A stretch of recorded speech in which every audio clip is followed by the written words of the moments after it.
What you seek is not what you find. What you seek is seeking you. I am ancient stone and sacred silence, 7 doorways and countless memories.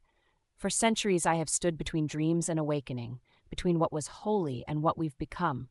My halls remember when wisdom came slowly, like water wearing away stone, not in lightning downloads and instant activations. Through my 7 chambers I watch the eternal dance of seeking unfold, each doorway a threshold between what seekers chase and what truly awaits them. Each chamber holds an essence, a frequency, a truth that modern minds rush past in their hurry to become enlightened.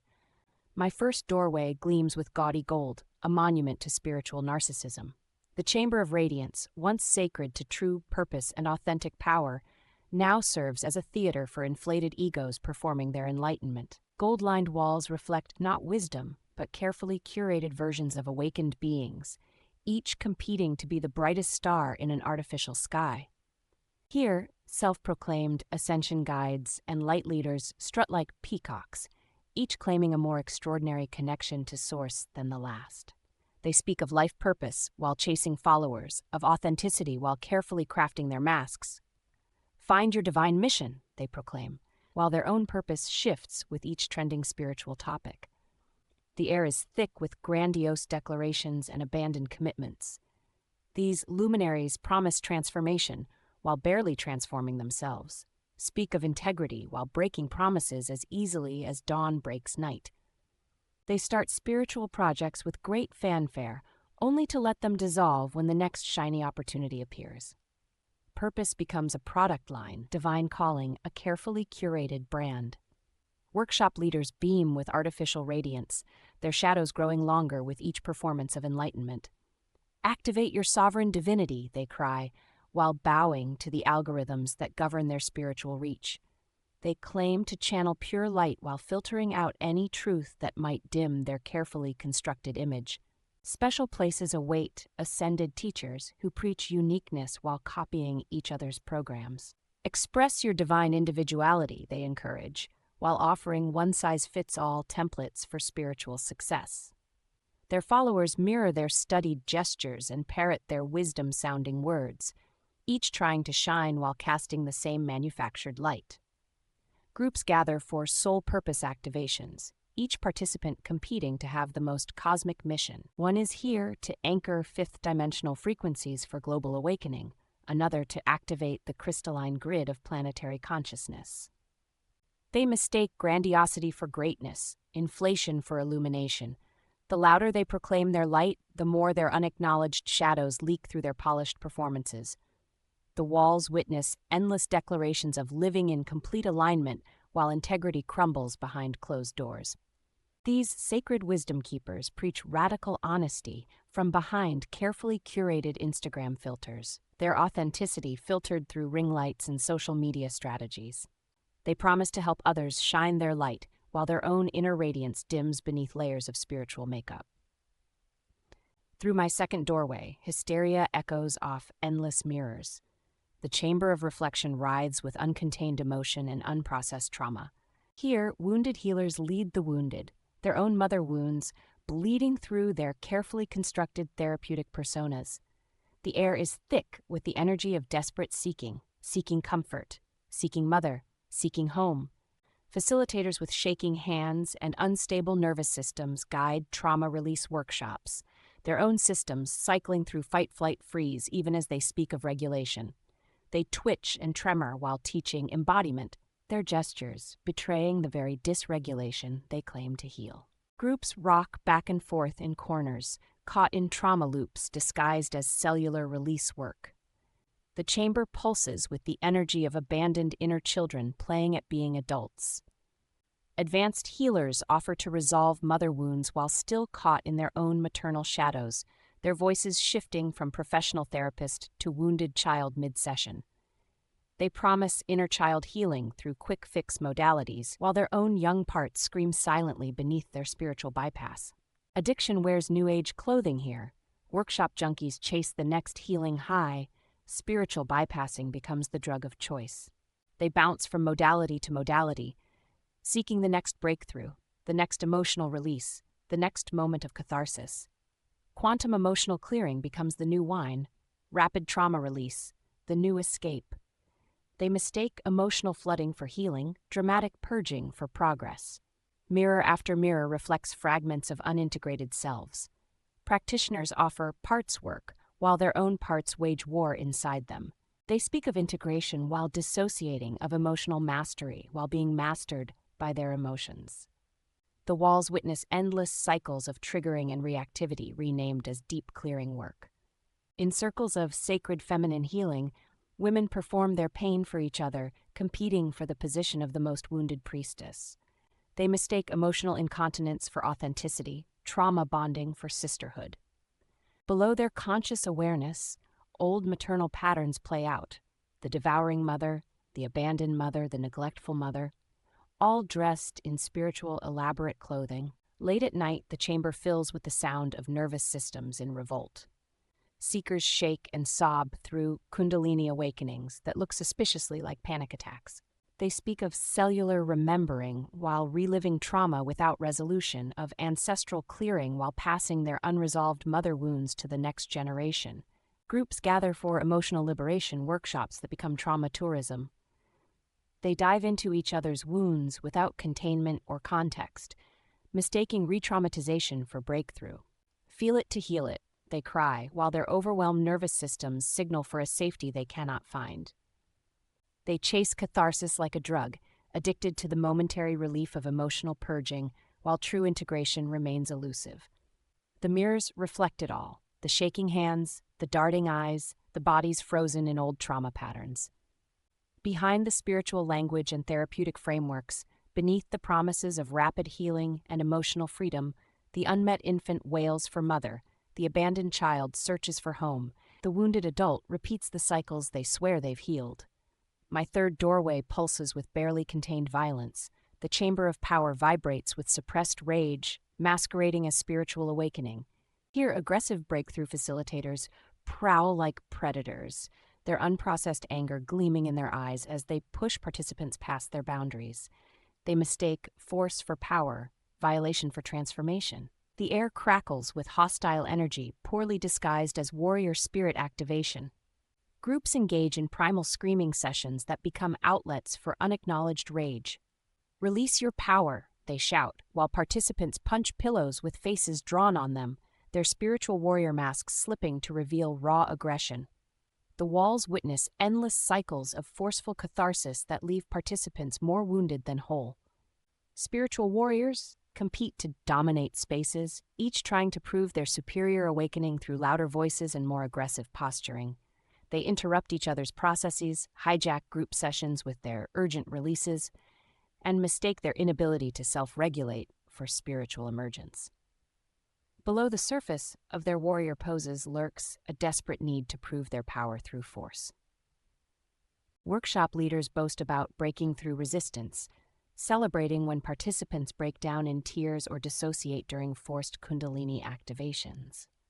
They take pride in cracking people open, never noticing how their violent methods mirror their own unhealed trauma. Break through or break down, they declare, while their own barely contained rage leaks through their spiritual rhetoric. The chamber rings with demands for instant transformation and aggressive pushing for premature awakening. Facilitators force participants through intense breathing practices designed to overwhelm the nervous system, celebrating the resulting dissociation as ego death. They mistake trauma responses for transcendence, shutdown for surrender. In corners, spiritual bullies disguised as teachers dominate their followers through intimidation thinly veiled as fierce love. They shame participants who express boundaries, label natural resistance as ego, and coerce submission while calling it surrender. Their impulsivity is reframed as divine spontaneity, their lack of containment celebrated as authentic expression. Groups engage in power reclamation exercises that become outlets for nasty competitiveness and barely disguised aggression. Participants fight for space, for attention, for the position of most powerful, most transformed, most warrior-like. They mistake their inability to yield for strength, their refusal to soften for power. The atmosphere grows thick with frustrated ambition and thwarted dominance. Breakthrough facilitators push participants through increasingly aggressive processes, unable to recognize how their methods reflect their own unresolved rage. They take pride in not being one of those love and light teachers, using this as license for their unprocessed anger and unchecked impulses. Late at night, the chamber echoes with the sound of fists hitting walls during anger release practices. Bodies shake with activation that looks more like rage than awakening. The promise of power draws wounded souls seeking to overcome their helplessness through force, only to find themselves caught in cycles of aggressive catharsis that never quite reach resolution. Behind my fourth doorway, a constant buzz fills the air like a hive of confused bees. The Chamber of Wisdom has become a spiritual marketplace where seekers network endlessly, their voices creating a cacophony of half-understood teachings and borrowed wisdom. Here, knowledge passes from hand to hand like counterfeit coins, growing lighter with each exchange. The air vibrates with endless chatter, spiritual entrepreneurs networking feverishly, each selling programs to teach others to sell programs. They dart from corner to corner like headless chickens, collecting connections instead of insights, accumulating followers instead of understanding. Certified teachers offer weekend trainings to create more teachers, who then offer their own trainings, each generation further from the source, like a game of spiritual telephone, where the original message has long been lost. Business cards feature titles like Cosmic Connection Catalyst and Quantum Networking Strategist. They debate the finer points of ancient texts they've never fully read, start schools before completing their own learning. Sacred teachings become bullet points in marketing campaigns, wisdom reduced to catchy hashtags and viral sound bites. Groups huddle in corners, trading secret spiritual techniques like playground gossip. They whisper about insider, spiritual connections, and exclusive teaching lineages, each claiming privileged access to wisdom while missing the truth that stands in plain sight. Cunning masquerades as insight, manipulation wears the mask of manifestation. The chamber rings with promises of ancient secrets revealed and sacred knowledge unlocked, while true understanding remains elusive. Slick spiritual marketers prowl the halls, their words dripping with honey, while their eyes calculate profit margins. They've turned sacred transmission into a networking event, wisdom into a multi-level marketing scheme. And things don't get much brighter as we enter the fifth door. My fifth doorway reeks of sandalwood and pretension. The Chamber of Abundance has become a bazaar of bloated spiritual egos, where self-proclaimed gurus drape themselves in exotic scarves and borrowed terminology. Here, charlatans hide their mediocrity behind strings of Sanskrit words they can't properly pronounce, each competing to appear more mystically accomplished than the last. The air is thick with the smoke of overpriced sage bundles and the sound of manufactured wisdom. Master teachers with 2 weeks of online training offer ancient Vedic face-reading certifications and quantum palmistry downloads. They pepper their speech with misappropriated terms from every tradition they've skimmed through, creating word salads of dharmic activation codes and shamanic abundance portals. They hide their lack of genuine insight behind ever more absurd combinations of spiritual buzzwords. Spiritual tourists drift from guru to guru, their designer yoga pants matching their authentic prayer beads. They boast about their raw vegan lifestyles while judging others' lower vibrational eating habits, wearing their dietary choices like badges of spiritual achievement. Teachers claim their overpriced malas are activated with abundance codes, their crystals programmed with prosperity consciousness.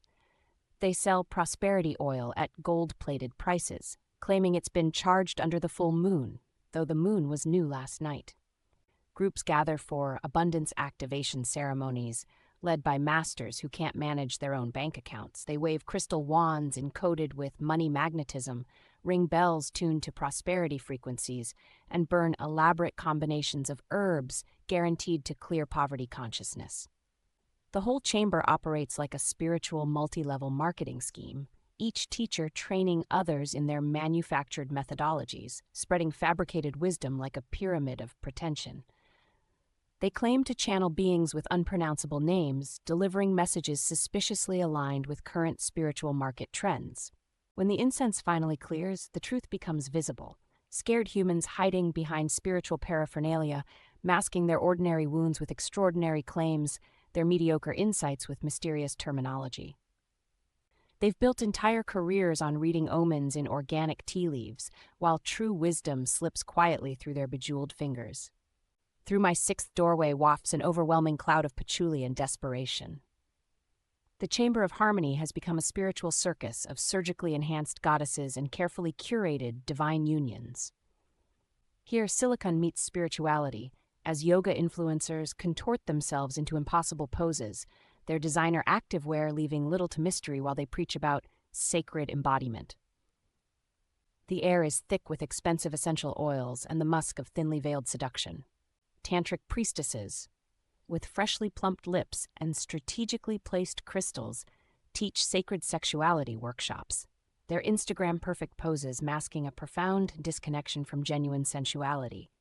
They stretch and bend in overpriced yoga sets, ensuring their heart openings are captured from the most flattering angles. Mirror-lined walls reflect an endless parade of spiritual peacocking. Women with identical facial features, all sculpted by the same surgeon's knife, call themselves incarnated goddesses, competing for attention with ever more revealing sacred movement demonstrations. Their carefully filtered photos show them in gravity-defying poses on mountaintops, their faces painted with gold dust, bodies adorned with cultural accessories they don't understand. The chamber pulses with the energy of spiritual dating games poorly disguised as divine union ceremonies. Here, serial relationship hoppers move from partner to partner, calling each new conquest their twin flame while leaving a wake of emotional devastation. They speak of unconditional love while maintaining extensive conditions for their conscious partnerships, of sacred sexuality while treating bodies as commodities. Sacred union coaches, with multiple failed marriages, teach others how to find their soulmates, their own unhealed attachment wounds leaking through their carefully maintained facade of relationship expertise. They lead divine feminine embodiment circles while desperately seeking masculine attention, their neediness masked as divine magnetic attraction. Kundalini activation sessions become excuses for inappropriate touching. Heart-opening ceremonies devolve into dramatic displays of emotional neediness. Partnership meditation workshops become hunting grounds for spiritual Casanovas, each claiming their wandering hands are simply following divine guidance. The walls witness endless cycles of conscious uncoupling and divine union activation. Spiritual homewreckers justify their actions with claims of following soul contracts, destroying families while talking about highest timelines. They mistake intensity for intimacy, drama for depth, attention for love. Divine feminine mysteries are taught by those who've reduced femininity to a performance art, all flowing dresses and flower crowns, practiced sensual movements, and rehearsed vulnerability. They preach self-love while obsessing over their appearance, teach authenticity while adding another layer of filler. At night, the chamber becomes a marketplace of spiritual seduction. Tantric healers offer private sessions with questionable boundaries, each claiming their methods are ancient teachings. Behind closed doors, sacred practices become exercises in manipulation, as wounded souls seek connection through increasingly elaborate spiritual disguises. The entire space vibrates with an energy of entitled neediness, everyone wanting to be seen, to be chosen, to be worshipped, while real intimacy remains as artificial as their eyelashes. They chase divine union while running from genuine connection, seek sacred sexuality while avoiding true vulnerability, preach unconditional love while maintaining rigid conditions for their affection. My seventh doorway stands unlike the others, unadorned, unembellished, eternal. The stone chamber embodies time itself, its bare walls holding centuries of sustained practice, its silence dense with the weight of genuine commitment. Here there is no gold, no mirrors, no performance, only stone, time, and the slow dance of true transformation. Ancient granite rises in perfect geometric proportions, each block placed with mathematical precision that has withstood centuries. The chamber itself is a testament to sacred geometry embodied through patience, not in flashy diagrams or weekend workshops, but in the pure mathematics of stone shaped by dedicated hands. The space teaches structure through its very existence, demonstrating how true foundations are built slowly, deliberately, with exquisite attention to detail. A single wooden stool, polished by decades of dedicated sitting, speaks of commitment more eloquently than any spiritual manifesto. Its simplicity offers a profound lesson in essence: how form follows function, how beauty emerges from utility, how time transforms the mundane into the sacred.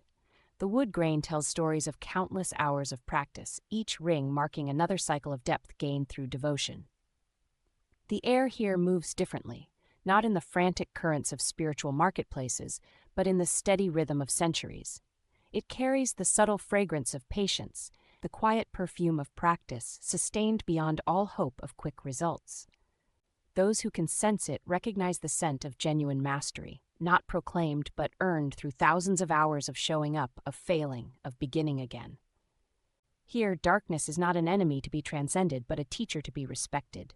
Shadows are not denied, but understood as necessary contrast, giving depth and dimension to understanding. The chamber holds space for both shadow and light, teaching integration through its very architecture. Its corners demonstrate how edges and boundaries are not limitations, but the very form that gives meaning to space. The stone walls rise with an authority that needs no proclamation. They demonstrate true holding, not through force, but through unwavering presence. Their strength comes not from rigidity, but from perfect alignment with natural law. They teach boundaries not as barriers, but as the essential structure that allows for genuine growth. Time moves differently here, not in the rushed fragments of spiritual fast food, but in the slow ripening of real understanding. The chamber respects natural timing, how insight, like stalactites, forms drop by patient drop, how wisdom accumulates like layers of sediment, how true change follows the deeper rhythms of transformation. Those who remain learn to appreciate the gifts that only time can offer, how discipline becomes devotion, how practice becomes prayer, how repetition leads not to stagnation but to ever deeper levels of understanding. They discover how limitations become doorways, how resistance builds strength, how obstacles offer precisely the teaching needed for the next level of growth. Here, there is space for the full spectrum of human experience: grief and joy, struggle and ease, confusion and clarity. Nothing need be transcended, nothing need be fixed. The chamber's very structure demonstrates how limitation creates form, how containment allows for genuine expansion, how pressure transforms coal into diamonds. As days pass into years, those who stay discover the chamber's deepest teaching, how time is not an enemy, but the very medium of transformation. They learn to trust the slow alchemy that turns showing up into skill, practice into embodiment, dedication into mastery. They discover how boundaries create not limitation, but the very vessel needed for transformation. In its depths, the chamber teaches the paradox of form and emptiness, how structure creates space, how limitations lead to freedom, how discipline becomes grace. It stands as guardian of time's deeper mysteries, how staying becomes seeing, how repetition reveals depth, how commitment opens doors that effort cannot breach. And yet, beyond all these chambers, beyond seeking and striving, beyond even the profound lessons of the stone chamber, lies the temple's final teaching. It whispers through the silence between heartbeats, shimmers in the space between breaths, emerges in the gap between thoughts. The truth that all chambers point to, each in their distorted or clarified way: there is nowhere to go, nothing to become, no distance to travel between seeker and sought. The temple itself becomes transparent, its 7 chambers revealing themselves as 7 facets of the same jewel, the incomprehensible miracle of existence itself. All along, these walls contained not teachings but mirrors, reflecting back the face we had before we began seeking. Each chamber offered not a path to God, but an invitation to recognize what has never been absent. In this recognition, the temple keeper, the temple, and all who pass through its doors dissolve into the mystery they've always been. The ancient words above the entrance unveil their deepest meaning. What you seek is not what you find, because you are what you seek. What you seek is seeking you, because seeker and sought were never two. This is the temple's eternal invitation. Not to become, but to be. Not to reach, but to rest. Not to transcend, but to include. Not to find God, but to recognize that what we've been calling God has been breathing us, seeing through our eyes, beating our hearts all along. In this recognition, even surrender surrenders. Even peace dissolves into something deeper than peace. Even God disappears into the mystery that has no name, the mystery that we are, that we have always been, that we can never not be. And the temple stands, century after century, holding this space of impossible recognition. Its 7 chambers continue their dance of illusion and revelation, each playing its necessary part in the cosmic game of hide-and-seek. While in its depths, in the silence that gives birth to all chambers, to all seeking, to existence itself, the real temple waits, patient, empty, eternal, not drawing attention to itself, not making any claims, not offering any path. Simply being what it is, what it has always been, what everything is, the inconceivable miracle of existence, knowing itself through all forms, all chambers, all seeking and finding. The mystery that breathes through every spiritual ambition and every disillusionment, every effort and every surrender, every question and every answer. This is the temple's final teaching, its eternal offering, its seamless gift. The invitation to recognize what we've always been, what we can never not be, what is too obvious to be found, too close to be reached, too simple to be understood. Here, at last, is home.